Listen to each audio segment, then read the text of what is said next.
Mariano Rato con nosotros. ¿Cómo andan? ¿Todo Hola, bien? buen día. Bien, ¿y ustedes? Muy bien. Bueno, Marian, ¿de qué vamos a hablar? Bueno, ¿de qué voy a hablar? Voy a hablar de varias cosas. A ver. Les voy a contar el final de un documental, si no lo vieron lo lamento en el alma. ¿Sí? El documental se llama Un número desconocido. Sí. Un caso de ciberacoso escolar. Sí, está en Netflix, hace poco que lo subieron.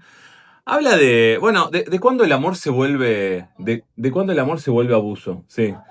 Y cuenta un caso real, ¿sí?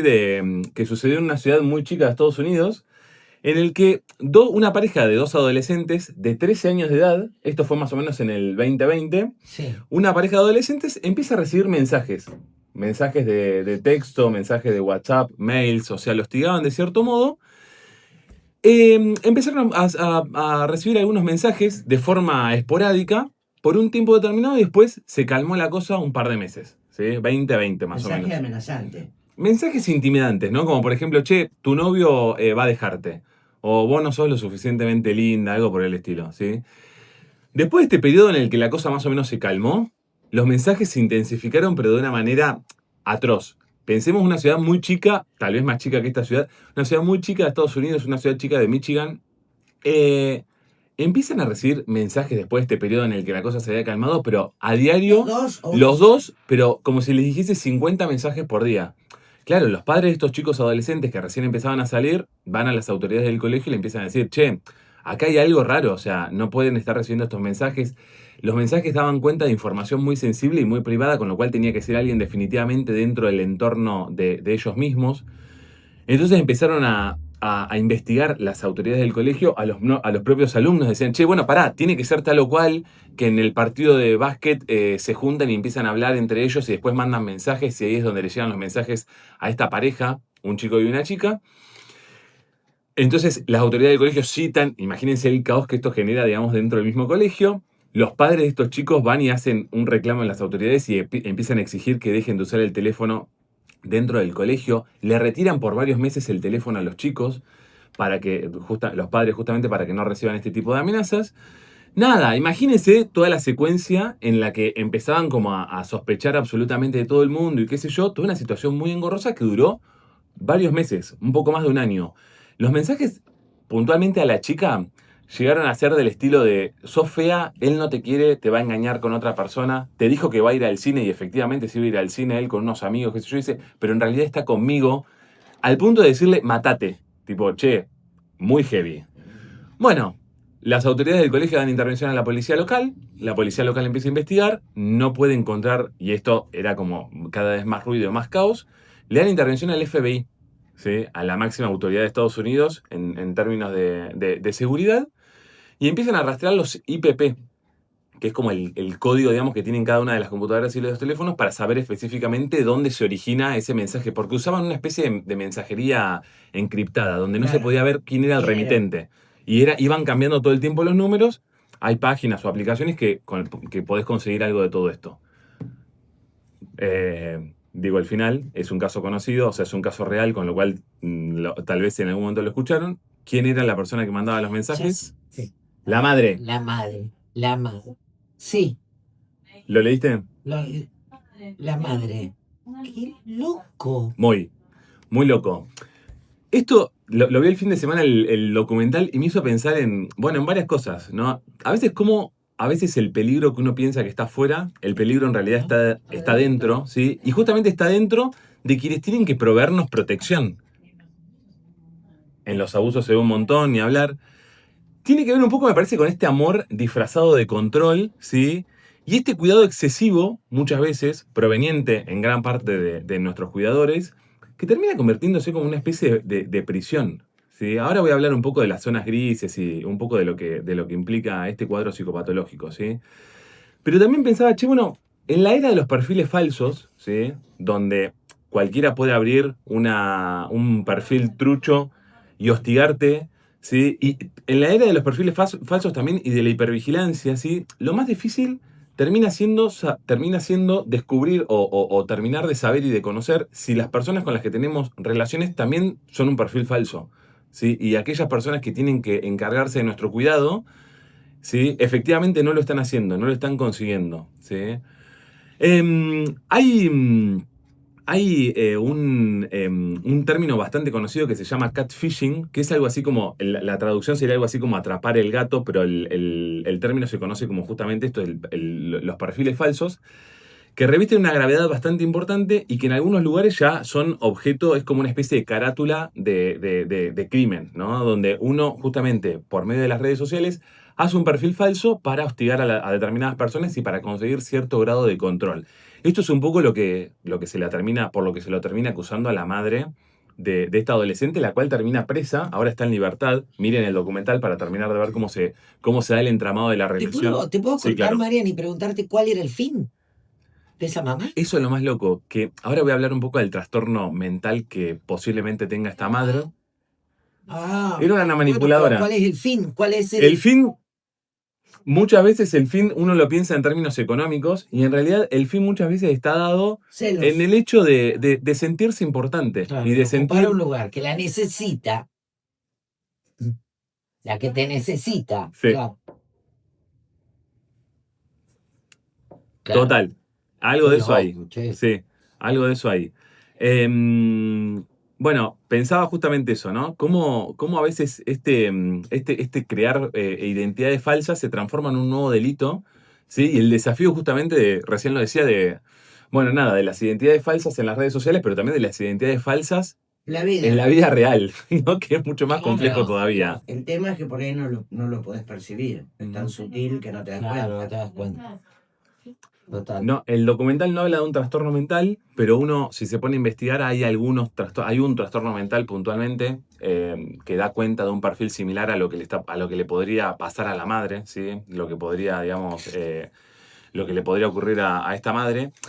En psiquiatría se llama trastorno facticio impuesto a otro, ¿sí? Históricamente se lo conoció como el síndrome de Munchausen, por un varón que era una persona que tenía un título de nobleza y que era como muy conocido en la Edad Media por contar relatos inventados y creérselos, ¿sí? Pero el trastorno al que hice referencia recién tiene que ver un poco con esto, con un cuidador, ¿sí? En un caso en un porcentaje muy grande se da por medio o sea, cumplen este criterio las madres biológicas, ¿sí? Se da un cuidador que inventa, ¿sí? O exagera determinados síntomas que padece su hijo o su hija, ¿sí? Donde presenta a esta persona como una víctima, ¿sí? O como una persona que está padeciendo una enfermedad determinada, cuando en realidad tiene evidencia que contradice eso que esa persona piensa, eso que este cuidador piensa. Y muchas veces uno piensa que se hace esto con una finalidad a veces económica, y en realidad tiene que ver con Una algo mucho enfermedad. más sutil. Es una enfermedad y lo que se busca justamente es algo de lo que decían recién, de llamar la atención, ¿sí? Claro. O de sentirse importante, o de generar un vínculo de dependencia, ¿sí? De sentirse en algún punto impredecible, ¿sí? Claro, claro. Para esta persona, total. Em, hice como una especie de resumen del cuadro psicopatológico y de los tratamientos. Uno podría pensar, che, bueno, ¿cuándo estas personas llegan a consulta? ¿Sí? La verdad que es muy, muy corta la chance de que estas personas lleguen a consulta y por lo general llegan por medio de órdenes judiciales. Claro. ¿Sí? Por ahí es muy probable que llegue la víctima. Bueno, se identifica, Claro. se supone que más o menos un 10% de las enfermedades en niños que son difíciles de diagnosticar, un 10% podrían tener que ver con algo de este diagnóstico. Y muchas veces se diagnostica, muchas veces se identifica este perfil de los padres, de los cuidadores, en las clínicas pediátricas, en las urgencias pediátricas. ¿Por qué? Porque uno empieza ahí a sospechar de que hay algo Que no de la funciona. sintomatología que describen que no encaja con ningún cuadro conocido, y ahí es donde se empieza a pensar. Lo que pasa es que, ¿qué ocurre con esta complejidad? El cuidador que dice, che, bueno, en cuanto me dejan más o menos atrapado, voy a otro médico y sigo haciéndole una catarata de análisis a la persona que cuido en otro sanatorio, en otro hospital. ¿Se Claro, entiende? va Entonces, cambiando. es muy complejo hacerle todo un seguimiento o poder identificar con mucha exactitud, digamos, si se trata efectivamente de esto. Pero un 10% se supone de las enfermedades difíciles de diagnosticar en las guardias pediátricas podrían tener que ver con este perfil del que hablaba de alguno de los padres de los cuidadores, ¿sí? Dios mío. Em, Las estadísticas marcan que más o menos hay entre 0,5 y 2 casos por cada 100.000 habitantes, pero como decía recién, es muy difícil de identificar y Claro, que se diagnosticar. sabe, claro. Tal cual, seguramente hay un montón de casos que exceden, digamos, esta estadística. Hay una película muy similar en Netflix, se llama Corre, de una chica que tiene un problema físico. Está bien. Vos sabés que no me acuerdo si no es un caso real o si... Donde la protagonista, o sea, la hija, tiene o sea, sufre de algún tipo de parálisis que hace que tenga que usar una silla de ruedas. Y lo que muestra la película es que justamente hubo un periodo de su infancia donde la madre la medicaba y la dejaba como en una situación muy endeble y ella no pudo desarrollar o no pudo compensar. Claro, o sea, podría haberse desarrollado naturalmente y normalmente y no haber en la edad adulta utilizado una silla de rueda, sin embargo, por la presión que ejercía la madre, Claro. donde la madre efectivamente estaba convencida de que a ella le pasaba algo y que tenía que medicarla y que tenía que tratarla y que tenía que generarle un montón de condicionamientos. Bueno, efectivamente algo de eso terminó ocurriendo y la hija, bueno, tuvo consecuencias físicas irreversibles en su vida adulta, ¿sí? Obviamente que hay grises, y los grises están dados básicamente con que la figura yo hablé muchas veces acá de lo que significan los padres, de lo que significan las figuras de protección, ¿sí? Paternal, y también esto de que contradice un poco lo que estoy diciendo, que tiene que ver con esos ejemplos de las madres o de los padres que te dicen, che, gracias a que yo contradije lo que el pediatra observó en la guardia e insistí, pude llegar a determinado diagnóstico que le salvó la vida, o pude llegar a determinado diagnóstico que hizo que no se complejice el cuadro médico por el que estaba atravesando mi hijo. Me pasó de muchos pacientes, por ejemplo, que me cuentan, che, no, me dijeron que era una fiebre y nada más que una fiebre, y me lo mandaban a casa y yo gracias a que insistí, me di cuenta de que era una apendicitis y que había que intervenir de forma urgente, etc. Entonces también es como muy delicado el tema que estamos tocando porque, claro, reviste, bueno, primero el estigma con el que cargan muchas veces, sobre todo las madres, y en esto quiero hacer hincapié, sobre todo porque las estadísticas, nada, las podría como estigmatizar y demás, pero también un poco con la complejidad que implican todos los vínculos, ¿sí? Sobre todo los vínculos entre padres y madres e hijos, donde, bueno, nada, donde todos o la mayoría nos ubicamos en una especie de zona gris, ¿no? Digo, che, no sé, una de las cosas que estaba investigando cuando venía para acá a hacer la columna era, bueno, llamados de atención, ¿no? ¿Cuándo podrían llegar a ser posibles casos de este trastorno en alguno de los cuidadores de un adolescente o de un niño? Bueno, decían las estadísticas, hay que estar atentos cuando se hacen estudios innecesarios. De nuevo, una zona gris. Hay que estar atento cuando hay una especie de control exagerado y donde los padres invaden en las redes sociales a los hijos o le buscan o le instalan aplicaciones para saber dónde están y utilizan el micrófono y la cámara de los hijos. Bueno, de nuevo, zona gris, qué sé yo, depende del contexto, depende de la edad del hijo, depende de las circunstancias, ¿no? Hay que tener cuidado cuando los padres invaden la privacidad de los hijos y dan respuestas o intervienen cuando... Se ven, pero también son zonas grises, porque de nuevo, si tu hijo sufre de bullying y está padeciendo hace 3 años, y la verdad es que si vos como madre, como padre, no vas a intervenir, no vas a dar una respuesta ahí, incluso avasallando tal vez lo que tu hija podría llegar a hacer en determinado hábitat en la que se mueve. Es difícil en estos tiempos, me parece, saber hasta qué punto un padre tiene o no que intervenir. Porque como está tan complicado todo, a veces los miedos que uno tiene, que ni siquiera son reales a lo mejor, hace que uno se ponga demasiado controlador. Total. Sí. No con la intención de dónde estás, con quién estás, sino de saber que estás bien, Claro. Bien. ¿no? Totalmente, sí, re. No, y de nuevo, el contexto me parece que uno trata a veces como o uno habla de determinados temas en términos muy generales, y la verdad es que nada, son cuestiones muy delicadas, muy específicas que no podrían como aplicar a todos los casos o a todos los momentos de la vida de todas las personas, ¿no? Y creo que, y algo de lo que vos decís, también, ¿no? Esto de, che, lo complejo que se transformó hoy en día ser padres, ¿no? Con todos los desafíos, con todos los riesgos. Recién hablaba un poco de los perfiles falsos y de nada, los nuevos delitos que hay en el orden de Internet y de las redes y qué sé yo. Qué desafío en esto también, ¿no? De proteger, de cuidar, de amar. Y la tecnología que nos volvió totalmente Total. locos. Porque, qué sé yo, en otros tiempos, que tampoco hace 200 años, vos después terminabas con la escuela, te ibas a callejear, Sí, y claro. tus viejos no te preguntaban dónde están y qué estás haciendo. Ujú. Andabas tranquilo callejeando y sabía que a la hora de cena tenía que volver. Ahora si un chico no está en la casa más de 3 horas, los padres se preocupan. No sé si estará bien o no, pero es como que el contexto y las advertencias y lo que ves de afuera que te queman el seso, Total. hace que Claro. vos vivas con miedo. Sí, total. No, y los padres también terminan estando sujetos como a una crítica excesiva que a lo mejor hace un tiempo no. Hay mucha expectativa respecto de lo que se espera de los padres y se los castiga mucho cuando cometen errores o cuando suceden cosas tal vez que podrían evitarse de cierto modo. Entonces también hay toda una presión social de los padres donde, claro, hoy, de nuevo, donde no se sabe muy bien hasta qué punto, hasta dónde sí, hasta dónde no, ¿no? Donde hasta dónde llega el cuidado, ¿sí? Hasta dónde llega el cuidado versus el terminar siendo posesivo o Claro, la terminar siendo... invasión Pero eso es también. histórico, Mariano, porque la generación anterior siempre criticó a la que viene.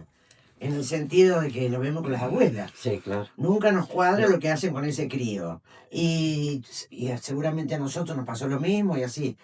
Es como que creen que el tener más años, más experiencia, la tienen Los- clara. Y a claro, veces los hace cambia más. el entorno y tu Sí, claridad sí. se fue a la miércoles. Total, sí, sí, complejo. Complejísimo el tema, che. Así que Qué buen bueno, tema, nada, Mariano, ¿eh? para cerrar, si quieren el tema, es Sí, uno piensa, che, bueno, ¿cuándo se da este tipo de perfil en cuidadores? sí. Principalmente en madres, dicen las estadísticas. ¿Y con qué puede tener que ver? ¿No? De nuevo, para pensarlo un poco más en términos de psicopatología, ¿sí?